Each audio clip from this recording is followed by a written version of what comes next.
What if the person you trusted most, the person who shared your bed, your dreams, your future, was the last person to see you alive? In the age of social media, millions of lives are lived in the public eye. Moments are captured, filtered, and shared instantly, creating stories that feel intimate, familiar, and real. But sometimes, what we see is only a carefully framed illusion. In the summer of 2021, one such story was unfolding in plain sight. It looked like freedom. It looked like love. It looked like a dream.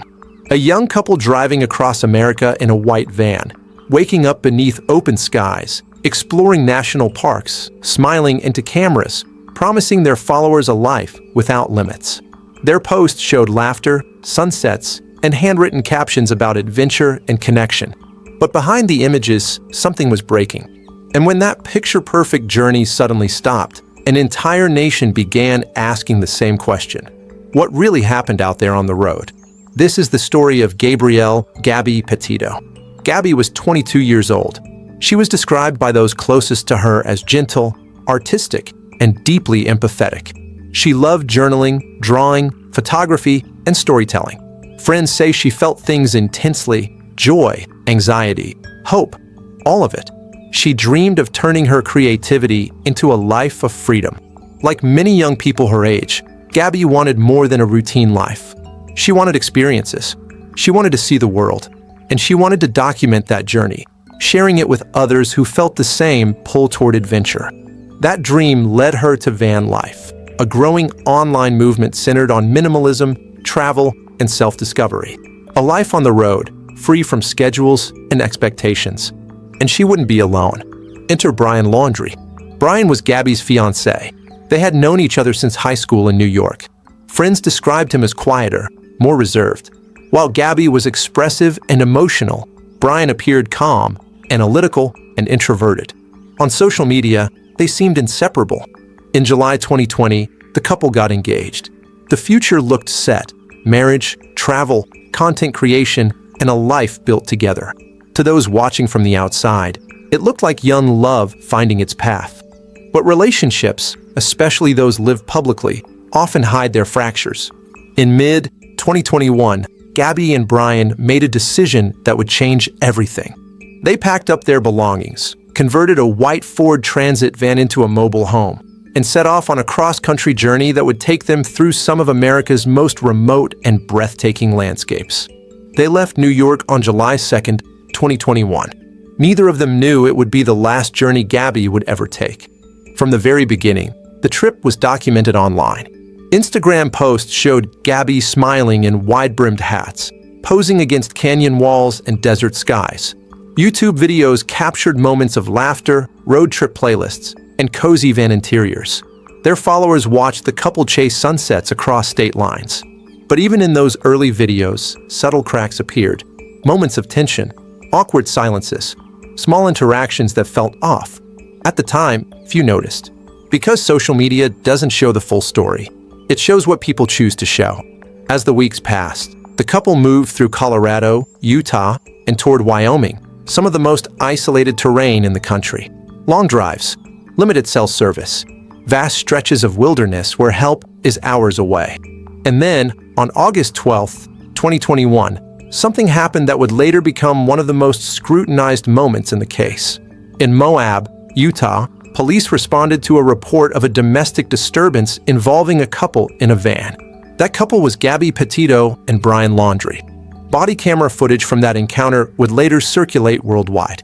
In it, Gabby appears visibly distressed, crying, apologizing, struggling to explain herself. Brian, by contrast, appears composed. No charges were filed. Police separated them for the night and allowed them to continue their journey. At the time, it seemed like a minor incident. In hindsight, it would feel like a warning. After Utah, the trip continued, but something had shifted. Gabby's family would later say her communication became irregular. Messages sounded different, shorter, unlike her usual voice. Her social media activity slowed. Then, suddenly, it stopped.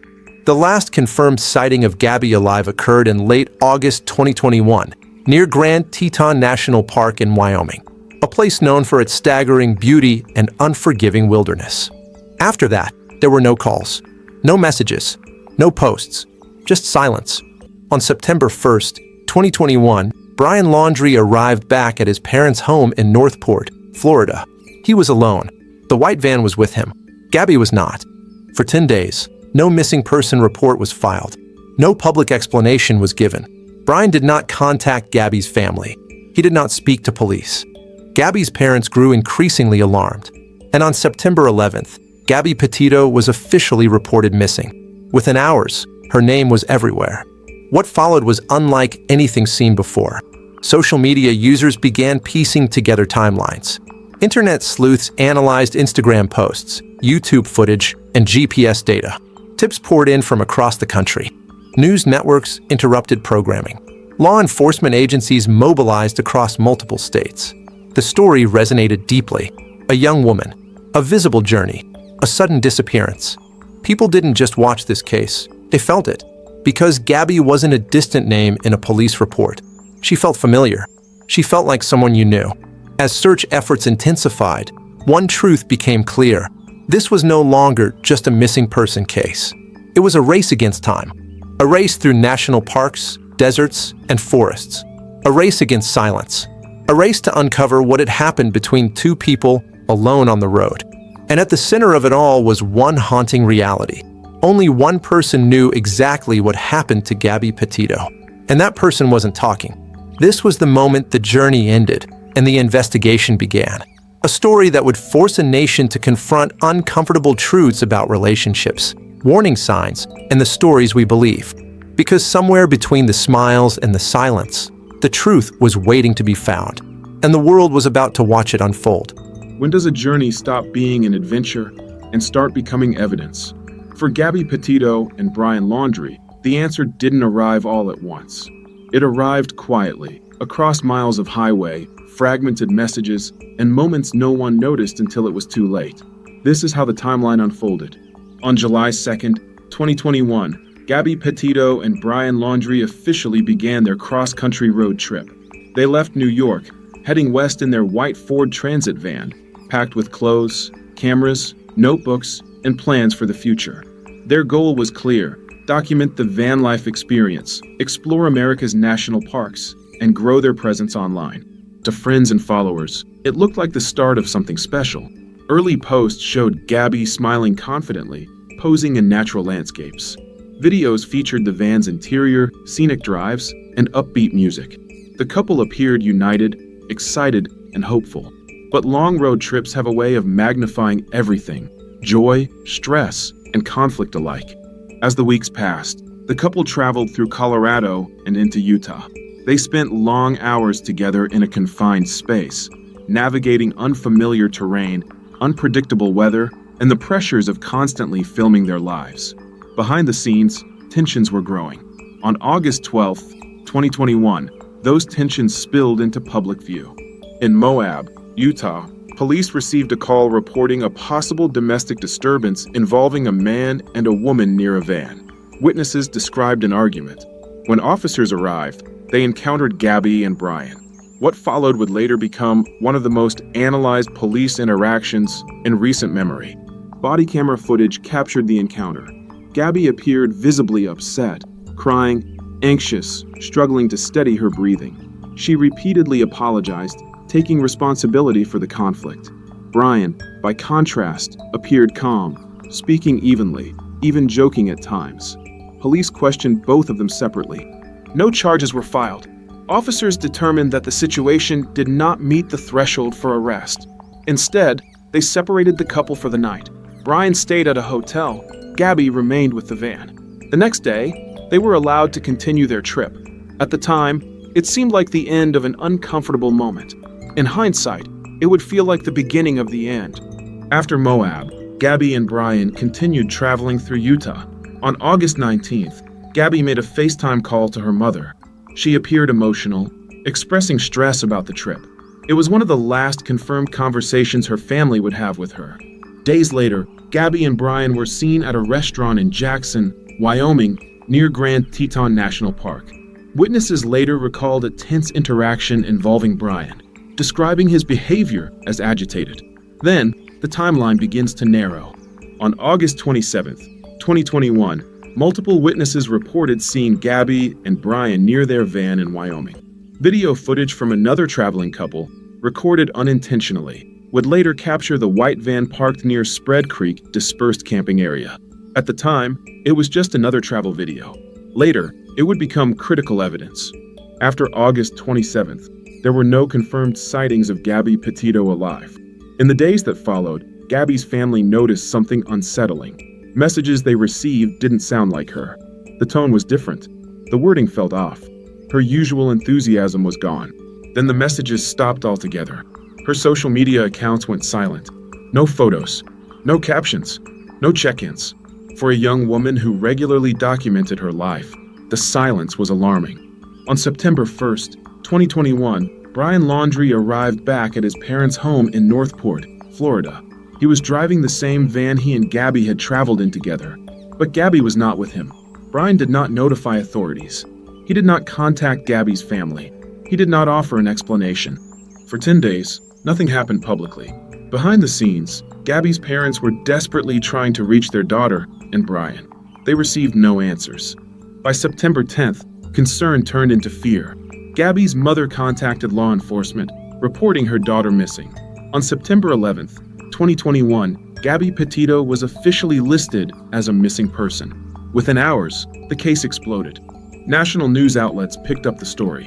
Social media users shared Gabby's photos and videos, spreading her face across timelines around the world. What had once been a private road trip was now a national mystery. The timeline raised immediate questions. Why did Brian return alone? Why didn't he report Gabby missing? What happened between August 27th and September 1st? Every mile of that journey now mattered. Every post, every message, every silence.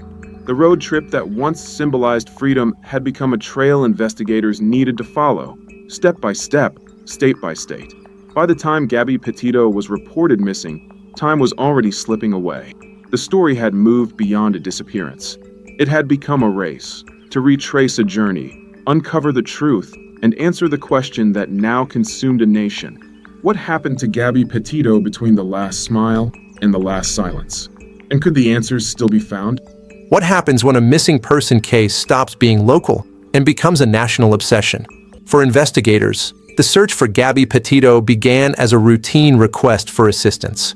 Within days, it would grow into one of the most scrutinized investigations in modern American history, fueled by media attention, public involvement, and a digital trail unlike any seen before. This was no longer just about finding a missing woman. It was about uncovering the truth before it disappeared forever. On September 11th, 2021, Gabby Petito was officially reported missing by her family. At first, local law enforcement agencies in New York and Florida began coordinating basic welfare checks and interviews. But the circumstances immediately raised red flags. Gabby had been traveling across multiple states. Her fiancé had returned home alone, and there was no explanation for her absence. Within days, the case expanded beyond local jurisdiction. The FBI stepped in. As federal agents joined the investigation, they began reconstructing Gabby and Brian's cross-country journey, mile by mile, state by state. Investigators reviewed social media posts, text messages, GPS data bank transactions, surveillance footage from gas stations and stores. Every digital footprint became a potential clue. Meanwhile, the public became deeply invested. Social media transformed the investigation in real time. Online communities began analyzing Gabby's Instagram captions. Amateur sleuths compared timestamps, locations, and photos. YouTube videos were dissected frame by frame. Tips flooded into law enforcement agencies, thousands of them. Some were false, some were irrelevant, but a few would change everything. One of those tips came from an unlikely source. A couple traveling through Wyoming had uploaded a van life vlog to YouTube weeks earlier. In the background of their footage, barely noticeable at first, viewers spotted a white van parked near Spread Creek dispersed camping area, close to Grand Teton National Park. The van matched Gabby and Brian's vehicle. Investigators reviewed the footage. The location aligned with Gabby's last known movements. For the first time, the search area narrowed. On September 17th, the FBI executed a search warrant at Brian Laundrie's parents' home in Northport, Florida. Agents removed boxes of potential evidence. But Brian Laundrie was not there. His parents told police they had not seen him in days. What began as a search for Gabby now expanded into a search for Brian as well. While law enforcement worked in Florida, search teams moved quickly in Wyoming. Helicopters scanned the rugged terrain. Ground crews combed trails, campsites, and wooded areas. 9 units followed scent trails across uneven ground. The landscape was vast and unforgiving, but investigators believed Gabby was nearby. On September 19, 2021, just 8 days after Gabby was reported missing, the search reached a devastating conclusion. Investigators located human remains in Bridger-Teton National Forest, near the area identified in the travel vlog footage. Dental records confirmed what her family feared most. The remains were those of Gabby Petito. She was 22 years old. The discovery sent shockwaves across the country. News networks interrupted programming. Social media feeds froze in disbelief. Vigils appeared overnight. The adventure had ended in tragedy. An autopsy was performed shortly after. The medical examiner ruled Gabby's death a homicide. The investigation was no longer about where Gabby was. It was about who was responsible. From that moment on, the focus turned squarely to Brian Laundrie. He was the last known person to see Gabby alive. He had returned home without her. He had refused to speak with investigators. An arrest warrant was later issued, not for homicide, but for unauthorized use of Gabby's debit card after her death. Still, authorities needed to find him, but Brian Laundrie had vanished. What followed was one of the most publicized manhunts in recent U.S. history. Law enforcement agencies searched Myakkahatchee Creek Environmental Park and surrounding wetlands in Florida. The terrain was dangerous: dense brush, deep water, wildlife, and unpredictable conditions. Helicopters circled overhead. Search dogs tracked scents. News cameras broadcast every development live. The nation watched as days turned into weeks. Public pressure mounted. Why hadn't Brian been detained earlier? Why did his parents wait to report him missing? Could he still be alive? The investigation now unfolded in 2 parallel directions. One, uncovering the truth behind Gabby's death. The other, finding the man who may have taken it with him. As the search stretched on, the case sparked national conversations far beyond this single investigation. Discussions about domestic violence, about warning signs missed, about the role of social media in criminal cases. Gabby Petito's story had become something larger. It had become a mirror, forcing society to look closely at what it sees and what it ignores. By the end of September 2021, investigators had answered one question. Gabby Petito was gone. But the most important question remained unanswered. Where was Brian Laundrie? And what else did he know? The search was far from over, and the truth was still unfolding. When a journey ends in silence, who do investigators look at first? In the case of Gabby Petito, the answer was unavoidable, because when she disappeared, only one person came back. From the moment Gabby Petito was confirmed deceased, attention focused on Brian Laundrie, not because of speculation, not because of rumor, but because of one unchangeable fact. He was the last known person to see her alive. Brian wasn't a distant acquaintance. He wasn't a stranger met along the road.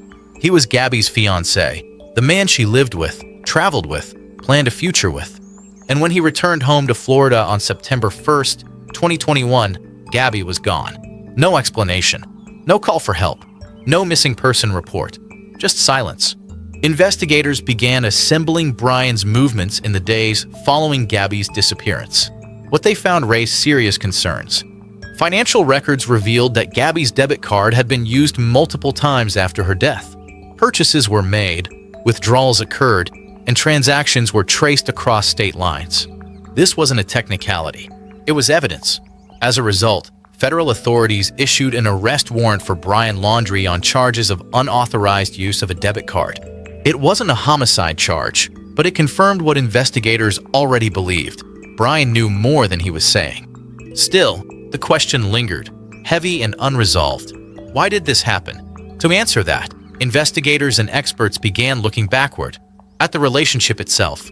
Friends and family later described Gabby and Brian's relationship as complex. On the surface, they appeared close and committed, but behind the scenes, some recalled growing tension, especially as the road trip progressed. Living in a van meant constant proximity. No personal space, no real escape from conflict. Experts who later reviewed the case pointed to signs that became clearer in hindsight, particularly during the August 12th police encounter in Utah.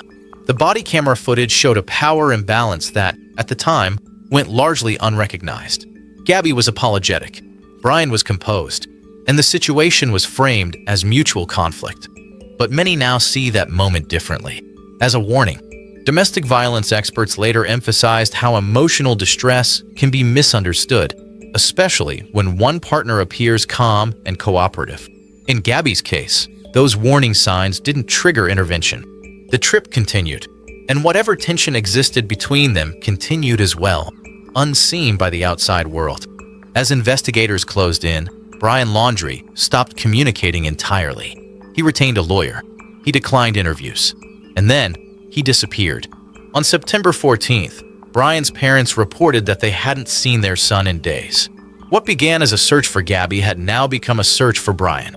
Law enforcement agencies launched a massive operation near Myakkahatchee Creek Environmental Park, close to the Laundrie family home in Florida.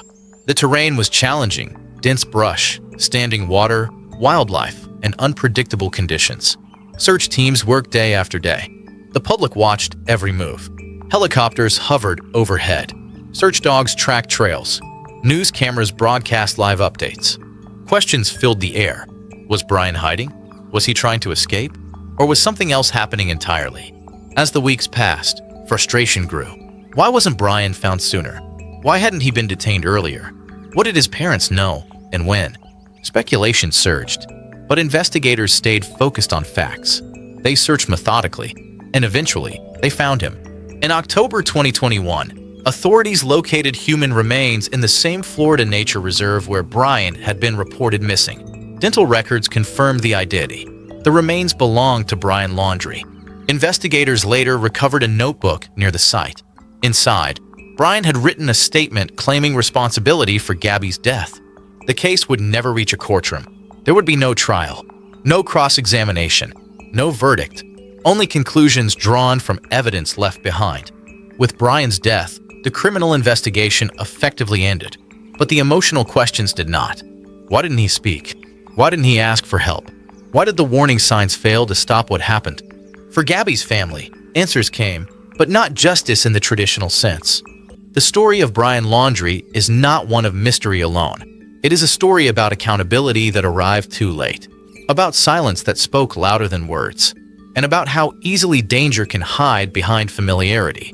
Because sometimes, the most important clues aren't hidden in forests or bank records. They're hidden in plain sight. Brian Laundrie would never face a judge, but the truth he left behind reshaped everything investigators believed they knew. And as the focus shifted from who did it to why it happened, one final chapter remained. What would this case leave behind? And what questions would never be answered? What happens when a case ends? Before justice can begin? In most criminal investigations, the story builds toward a courtroom, an arrest, a trial, a verdict. But in the case of Gabby Petito, the legal journey took a very different path, because the man at the center of the investigation would never face a judge. By early October 2021, law enforcement agencies across the United States were operating under one clear objective: find Brian Laundrie. An arrest warrant had already been issued for him, not for homicide, but for unauthorized use of Gabby Petito's debit card after her death. Federal investigators believed this charge would allow them to take Brian into custody and question him further. But days turned into weeks, and Brian Laundrie remained missing. The search centered on Myakkahatchee Creek Environmental Park, a vast nature reserve near the Laundrie family home in Florida. Authorities searched methodically. Trails were revisited. Flooded areas were rechecked as water levels changed. The environment itself complicated the investigation. Thick vegetation, standing water, and wildlife made conditions dangerous and unpredictable. Every day, without answers, intensified public frustration. Then, in October 2021, the search came to an end. Investigators discovered human remains within the park. Dental records later confirmed the identity. The remains belonged to Brian Laundrie. With that confirmation came a legal reality that reshaped the case entirely. There would be no arrest. There would be no interrogation. There would be no trial. According to investigators, Brian Laundrie died by suicide. With his death, the criminal case reached an abrupt legal conclusion. Not because all questions had been answered, not because justice had been served in the traditional sense, but because the suspect was no longer alive to be prosecuted. For Gabby Petito's family, the announcement brought a complicated mix of emotions, answers, but no accountability through the courts. Shortly after the discovery, investigators revealed that a notebook was found near Brian's remains. In it, Brian took responsibility for Gabby's death. The admission confirmed what investigators already believed, but it also closed the door on any further criminal proceedings. There would be no opportunity for cross-examination, no public testimony, no jury deliberation, only evidence left behind. From a legal standpoint, the case was effectively closed. But for the families involved, and for the public who had followed every development, the story was far from over. Because criminal cases may end in courtrooms, but grief does not. In 2022, Gabby Petito's parents pursued a civil lawsuit against Brian Laundrie's parents. The lawsuit alleged that the Laundrie family knew Gabby was deceased while remaining silent as her parents searched desperately for answers. The case was not about criminal guilt. It was about responsibility. Eventually, the families reached a civil settlement. While the specific terms were not publicly detailed, Gabby's parents later stated that the settlement brought a measure of accountability and allowed them to move forward. It was not the justice they had envisioned, but it was acknowledgement. And sometimes, acknowledgement is the only form of closure available. Legally, the case was over, but socially, culturally, and emotionally, it had left a lasting impact. It exposed gaps in how missing person cases are handled. It reignited discussions about domestic violence and early warning signs. And it raised difficult questions about silence, responsibility, and timing. For law enforcement, the case became a lesson in the limits of the justice system. Not every case ends with a verdict. Not every truth arrives in a courtroom. Sometimes, the law reaches its end while the pain continues. There would be no handcuffs, no prison sentence, no final ruling read aloud in court. Only a truth uncovered too late, and a family left to carry it forward. And as the legal chapter closed, one final question remained. What would Gabby Petito's story change, and what would it leave behind? When the headlines fade, what remains? When the searches stop, the cameras leave, and the case files are closed, what is left behind for the people whose lives were forever changed? For Gabby Petito, the investigation ended. But the story did not. Gabby Petito's case became one of the most widely followed missing person investigations of the digital age. Not just because of its tragic outcome, but because it unfolded in real time, across screens, platforms, and conversations around the world. Millions of people who had never met Gabby felt connected to her. They watched her smile in videos. They saw her creativity. They followed her journey. And when she disappeared, they searched with her family. This level of attention reshaped how missing person cases are understood in the modern era. The case sparked urgent discussions about domestic violence, especially how warning signs can be misunderstood or overlooked. Experts revisited the Utah police encounter, asking difficult questions, not to assign blame, but to understand what could be learned. How do we interpret distress? How do systems respond to emotional vulnerability? And how often are critical moments missed because they don't fit a familiar pattern? Gabby's story forced those questions into the open. It also reignited debate about media attention. Why did this case capture the world's focus, while countless others remain largely unseen? Advocates pointed to disparities in coverage, raising awareness about missing persons whose stories never trend, never go viral, never receive nationwide searches. Gabby Petito became a symbol, not just of tragedy, but of imbalance. And that conversation continues. In the aftermath, Gabby's family chose action over silence. They founded the Gabby Petito Foundation, dedicated to supporting efforts to locate missing persons and to help victims of domestic abuse. The foundation works to provide resources, education, and advocacy, turning loss into purpose. For Gabby's parents, it was a way to ensure their daughter's name would stand for something greater than the crime itself. Still, even with awareness and action, unanswered questions remain. Could intervention have come sooner? Could different decisions have changed the outcome? What moments mattered most, and were they recognized in time? And perhaps the most difficult question of all, how many other stories like Gabby's never reached the spotlight at all? The investigation uncovered facts. The legal process reached its end. But emotional closure is not something the justice system can deliver. For Gabby's family, closure comes in fragments, through memories, through advocacy, through ensuring her life is remembered for more than its ending. Gabby Petito was not a headline. She was a daughter, a friend, a young woman with dreams that extended far beyond a road trip. Her journey ended in tragedy, but her legacy continues to shape conversations, policies, and awareness in ways that still ripple outward. True crime stories often focus on the mystery, the investigation, and the outcome. But at their core, they are about people. Lives interrupted, voices silenced, and stories that deserve to be told with care and responsibility. If you found this case compelling and want to follow more real investigations, courtroom moments, and true crime breakdowns, feel free to subscribe to the channel. Your likes, comments, and turning on the notification bell help you stay updated whenever we release a new story. Share your thoughts below. We'd love to hear your perspective. Because behind every headline, every search, every unanswered question, there is a human story waiting to be remembered.